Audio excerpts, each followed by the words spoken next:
চশমা museum, a house of world class, জলট্যাক মোড়, বহরমপুর মডার্ন হোটেলের সামনে। কান্দি থানার অন্তর্গত গোকর্ণ হাজারপুর নবগ্রামের আহিল আব্বাস নামে ষষ্ঠ শ্রেণীর ছাত্র বিকেল 4টের সময় রাস্তা পার হতে গেলে কান্দি থেকে বহরমপুর যাওয়া দ্রুতগামী ডাম্পার তাকে ধাক্কা মেরে পালিয়ে যায়। স্থানীয়রা তড়িঘড়ি উদ্ধার করে বালককে নিয়ে যায় গোকর্ণ হাসপাতালে। সেখানে তাকে মৃত বলে ঘোষণা করে। এরপরে ক্ষোভে ফেটে পড়েন পরিবার সহ এলাকাবাসী। তারা শিশুর মর্মান্তিক মৃত্যুর ঘটনার বিচার চেয়ে কান্দি বহরমপুর রাজ্য সড়ক অবরোধ করে বিক্ষোভ দেখায়। প্রায় ঘণ্টাখানেক পথ অবরোধ চলার পর ঘটনাস্থলে আসে কান্দির এসডিপিও, আইসি সহ বিরাট পুলিশ বাহিনী।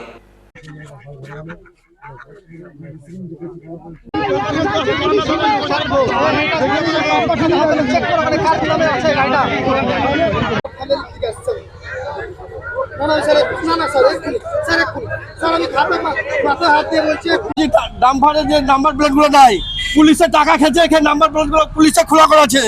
পুলিশের ওপরে অ্যাকশন নিতে হবে জনগণকে, তবে এটা হবে। মান্থলি টাকা খেয়েছে, রাস্তায় দাঁড়িয়ে টাকা খেয়েছে, তার জন্য পুলিশ এই নাম্বার গুলো খুলে রাখছে। পুলিশের সাথে অ্যাকশন করতে হবে পাবলিককে, তবে এই ঝামেলাটা মিটবে, তাছে মিটবে না। আমরা চাইছি পুলিশের টাকা খাওয়াটা বন্ধ করুক। সব সরকারও ঘুষখোর, পুলিশও ঘুষখোর। ইংরেজ সরকার থেকে পুলিশগুলো বেশি খারাপ। প্রশাসনের কোনো ব্যবস্থা নেই।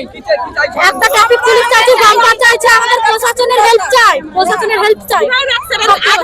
আজকে যে অ্যাক্সিডেন্ট হচ্ছে সেটা ডাম্পারটা ধরতে চাই, ধরুক, আমরা ওটাই চাই। ওটা আমাদের লাভ, আমাদের সুরক্ষা, আমাদের বাচ্চারা পরবর্তীতে রাস্তায় ভালো করে সুবিচার পাবে, হাঁটতে পারবে। একটা বড় মানে একটা অ্যাক্সিডেন্ট হয়ে গেছে, যেটা আমাদের ভাই হচ্ছে। তো মেন আমাদের মানে নাম হচ্ছে ওর আহিল আব্বাস, বয়স হচ্ছে 11 বছর। রাস্তা পারাপার করতে গিয়ে সাধারণত অ্যাক্সিডেন্টটা হয়েছে। তো হ্যাঁ, এখনো বাচ্চা ছেলে হয়তো খেলা করতে যাচ্ছিল, হয়তো অ্যাক্সিডেন্টটা হয়েছে। তো আমরা প্রশাসনের কাছে একটাই দাবি যে এই রোডটার উপরে প্রচুর চাপ, প্রচুর পরিমাণ ডাম্পার চলে, বালির ডাম্পার প্রচুর পরিমাণ চলে।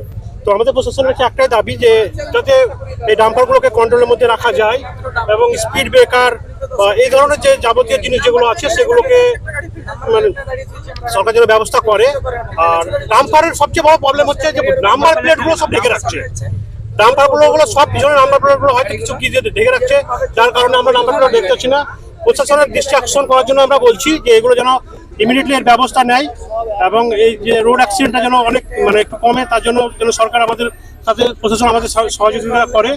এবং আরও অনেক কিছু আছে যারা প্রশাসন করতে পারে, দেখা যাক প্রশাসন কত করে। আমরা রোড অবরোধ করেছিলাম, এখন তুলে নিয়েছি রোডটা। দেখা যাক, সরকার আশ্বস্ত করেছে আমাদেরকে। ভবিষ্যতে আইসি এবং আইপিএস অফিসারও এসেছিলেন, ওনারা আইসি বলেছে। আর সাইডের রোড সবচেয়ে বড় প্রবলেম হচ্ছে এসডিপিও এসেছিলেন। আর মেন হচ্ছে যে রোডের কাজ অনেকদিন ধরে, লং টাইম ধরে চলছে। কাজটা তাড়াতাড়ি যেন মানে তাড়াতাড়ি বন্ধ করে বা মানে সাইডে শেষ হয়, সেটা আমরা চাইছি। এবং সাইডের ফুটপাথটা তাড়াতাড়ি যেন ফুটপাথে মাটি দেওয়ার ব্যবস্থা করা হয়, এটার জন্য আমরা প্রশাসনের কাছে বিনীত আবেদন করছি। আমার নাম হচ্ছে আরাফাত হোসেন, সে আমাদের ভাই হচ্ছে। আমাদের দাবি হচ্ছে এখানকার জাতীয় সড়কটার যে এত ডাম্পার চলছে, খুবই স্পিডে চলছে, বাম্পারের দরকার সেটাও দিচ্ছে না। আর ধরেন কোনো ডাম্পারের একটা দুটো নম্বর সংখ্যা থাকছে না, এটা তো পুলিশ প্রশাসনকে দেখা দরকার। সে পুলিশ প্রশাসন দেখছে না।